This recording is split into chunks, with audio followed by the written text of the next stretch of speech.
Reactions Matter by David W. Searcy, Jr. Please like, subscribe, comment, and share the video. Thanks for watching. Enjoy the content. Recording. Say what's up, ladies and gentlemen. Welcome back to the channel. Hope you're having a great, marvelous, beautiful day. Peace. Let's see, peace, love. I don't know what happiness is. What? All right, here we go. Check this out. We're gonna look at some. I used to be a basketball player. Shh, don't tell nobody. I used to be pretty good actually, but that was a different day. So let's talk about the odds of things happening, the craziest things happening in basketball. Grab your blizzards. Let's check it out. What is the rarest thing you've ever witnessed in an NBA game? Maybe a crazy game winner, a big man who never takes threes knocking down the long ball, possibly a wild stat line from an individual player. Maybe it's Shaquille O'Neal tearing down an entire hoop in the middle of a game. That's probably up there. What about Stephen Curry going up for a dunk? The man hasn't dunked in a game in over 4 years, and when he does attempt one, he is less likely to succeed than he is when he attempts a free throw. But what is the rarest thing to happen in an NBA game? Okay, hold on. Let's go back. What's the rarest thing that's ever happened to you while playing basketball? Ooh, can you answer that one? Oh, that's your task for today. What's the rarest thing that's happened to you while playing basketball? NBA game. Back in 1987, Larry Bird hit 2 game winners in the same game. The first one went in, but was waved off because his coach called a timeout right as he was releasing the ball, so it technically didn't count. But he's Larry Bird, so he just hits another one to ice the game for good. Not sure if that's ever happened before or since. Or what about Michael Jordan missing a dunk? An event like this was so rare that when it happened, opposing fans would celebrate like they just won an NBA championship. The league began keeping track of play-by-play data in Michael's last 4 seasons in the NBA. And in those last 4 seasons, MJ only missed 7 dunks, making it one of the rarest sights in basketball. But what about a play so rare that it's only happened 1 time in the history of the NBA? A play that realistically shouldn't even be possible. Well, I think I found it. And he's still up there with one more coming his way. Nuts. Oh, he just slammed down the board. He gets a technical. He might get thrown out. He does. It's over. Who is that? Jay. I don't know what that means. Today's video is sponsored by SeatGeek.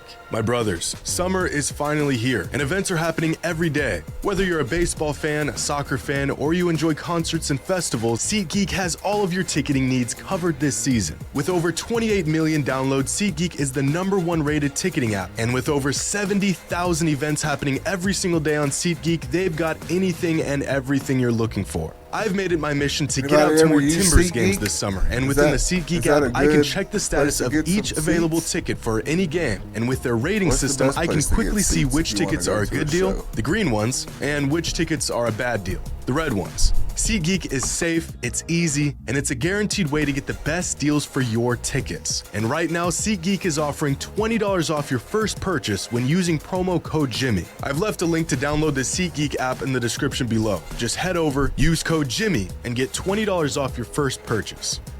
Jimmy, JX. The 4-point play, a rare moment in basketball that yields more points than any single shot ever could. Tough to pull off, but if you watch enough NBA basketball, you'll see plenty of these. But the 5-point play, now there's an occurrence that even the most avid basketball fans may have never seen in their entire lives. In fact, it's so rare that the NBA doesn't even keep track of the stat. In order to achieve a 5-point play, the stars must align, and a glitch in the matrix needs to occur at just the precise moment. And that's pretty much the only way to pull this thing off. Like in 2014, when the Clippers faced off against the Nuggets, and Ty Lawson pulled this off. The reset on the shot clock. Lawson has to hoist. Foul call? Yes, and a chance for the 4-point. That's 3. That stops the clock. Or the yellow light going comes on. That's 4. So it is a 5-point play. Absolutely. So it's 3, the 1, and the 1-10. As soon as the foul is committed, the clock stops. Right. And yes, commentator, that's 5. But this isn't the only method in which a player can achieve a 5-point play. Back in 2018, in a game featuring the Boston Celtics and the OKC Thunder, Kyrie Irving drew a foul on Russell Westbrook while shooting a three. He hits the shot. Kyrie goes to the line and prepares to sink the extra point to secure the 4-point play. Except he misses it. And who needs 4 points when you can get 5? Without the ball ever changing possession, Kyrie Irving scored 5 straight points, completing the elusive 5-point play. Now, this is the extent to which I thought players could take these rare plays. If 4 points wasn't enough, 5 points in a single play is as many as you're ever going to get. Or at least that's what I thought. After searching the internet for instances of 6 or even 7-point plays, I didn't find much. There's no database for these plays, they aren't officially recorded as any sort of meaningful stat, and the concept of a 6 or 7-point play can be interpreted in many different ways. Like this clip of Reggie Miller in the second round of the 1995 playoffs against the Knicks, where some fans say he executed one of the only complete 6-point plays in NBA history. The play starts when Reggie gets the ball on the perimeter and knocks down a three. He then commits an act of violence on this poor guy, gets away with it, then steals one of the most dogshit inbound passes I've ever seen in my life, then hits another three. Now, some may call this a 6-point play, but it can't be. According to the NBA rulebook, a team is in possession of the ball when a player is holding, dribbling, or passing the ball. The moment Reggie hits this first three, the Knicks grab the ball and attempt the inbounds pass, which immediately ends Pacers' possession. These two shots were taken on 2 separate plays. So this is not a true 6-point play. But what about a 7-point play? And I know what you're thinking. This isn't possible, but it is, and it's happened. An NBA team has actually scored 7 straight points without the ball ever leaving their possession. And out of all the games and players and moments that this could have taken place, it was pulled off in the NBA Finals. Last year, in Game 3 of the 2022 NBA Finals, the Warriors were trailing the Celtics 73-82 with 5 minutes left in the third quarter. The Celtics... A 7-point, like, all right, hold on. That doesn't count. Does that count? Like, don't you have to have, like, that can't count. You can't have a 3-pointer. They throw the ball in, you steal it, and get another 3-pointer, and that count as 6 points. That's still 2 threes. Like, I don't know. I don't get that. Am I reading too much into it here or what? Celtics had all the momentum and were sitting on a comfortable lead. This, however, would not last long. With 5 minutes and 6 seconds left on the clock, Steph nails a 3-pointer and draws a shooting foul on Al Horford. But it's no ordinary shooting foul. Horford did not give Steph enough room to make a safe landing after his shot, so this foul was elevated to a flagrant foul, which means the Warriors are awarded a free throw and possession of the ball. So Steph steps up to the line and knocks down the extra point. That's 4. After the free throw, the Warriors still have possession, so they inbound the ball and scramble to get an open look, but eventually the rock ends up in the hands of Otto Porter Jr. Keep in mind, we are still on the same singular possession that started with Steph's 3. Now, Otto didn't need to take this shot. There's still 12 seconds left on the clock, and, well, he's got 2 of the best shooters we've ever seen standing right behind him. But he pulls up anyways, and he drills it. In just 13 seconds of game time, the Warriors closed a near 9-point deficit to just 2, completing possibly the first and only 7-point play. But hold on a second. Did all of this truly take place in the same play or multiple plays? Well, you could certainly make the argument that this 3-pointer and this 3-pointer took place on 2 distinct, different plays. So what exactly is a play in the NBA? Well, to find a definitive ruling on the matter, I looked it up. And, this didn't help. But regardless of how you define a play, the Golden State Warriors managed to score 7 points on 1 single possession without ever missing a shot. You may never see anything like this again. And this, my friends, is where the line ends. This is where the possibilities of weird and unlikely circumstances all piling up into one play comes to an end. To score more than 7 points in a single play would be a 1 in a million chance. In fact, there can be as many as 250,000 possessions in any given NBA season. Multiply that over the course of decades, and decades of games, and the odds of a single play yielding more than 7 points is not just 1 in a million, it's 1 in millions. And yet it's happened. 8 points. What? 1 play.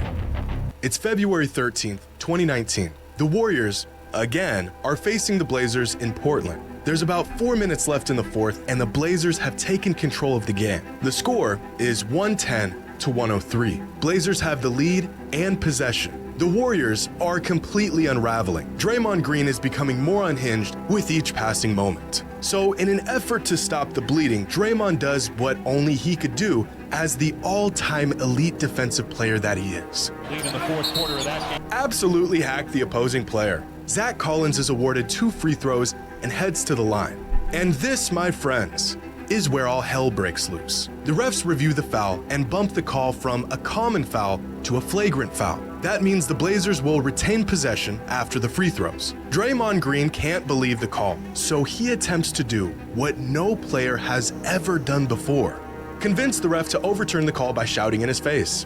This does not work, and Draymond is handed a technical foul. But while all of this is unfolding, Steve Kerr is descending into a manic episode over the call. So now he's ripping the ref a new one. Ref ain't having it, so he throws Steve Kerr out of the game. Chaos ensues. In a matter of 60 seconds, Draymond's original shooting foul has turned into 2 free throws from the flagrant foul, 3 free throws from the technical fouls, and possession of the ball back to the Blazers. So Damian Lillard steps to the line and knocks down the first free throw from the first tech, and that's 1 point. He knocks down the second free throw from the second technical foul, and that's 2 points. He steps up for the third free throw from the third tech, and he nails that. That's 3 points. But now Zach Collins steps up to the line to shoot his 2 free throws from the flagrant foul committed by Draymond, and he knocks down both. That's 5 points, and the Blazers haven't even shot a field goal yet. And because Draymond committed a flagrant foul, the Blazers retain possession. Okay, so technically the ball hasn't changed possessions yet. So, Inbound the ball, get right into their set, and to close out a possession that started with a measly little shooting foul, Seth Curry swings the ball to Jake Layman, who knocks down the corner 3, bringing the total number of points off of this one play to 8. And that, ladies and gentlemen, is how the Portland Trail Blazers became the first NBA team to pull off an 8-point play. And these 8 points didn't just come off of one possession. They all came from the same singular play. In fact, there's only one distinct play that took place throughout this entire sequence of events, and that was the final cross-court pass to Layman. Draymond's initial foul sparked a series of events that spiraled into absolute chaos and resulted in 8 points on one play. But you don't gotta take my word for it. On the Trailblazers official channel, they posted this entire sequence, describing it in one sentence. I looked, I scoured the web, and according to everything I can find, this is the one and only time in NBA history that a team managed to pull off the impossibly rare 8-point play. The rarest play in NBA history. Okay, so right there. So actually, that guy that shot the 3-pointer could have got fouled, and that could have went a whole, there could have been a whole lot more points going on in that. All right, well, there you go, guys. Hey, thanks for being here, man. Life is good. Hope to see you in the next one. Peace.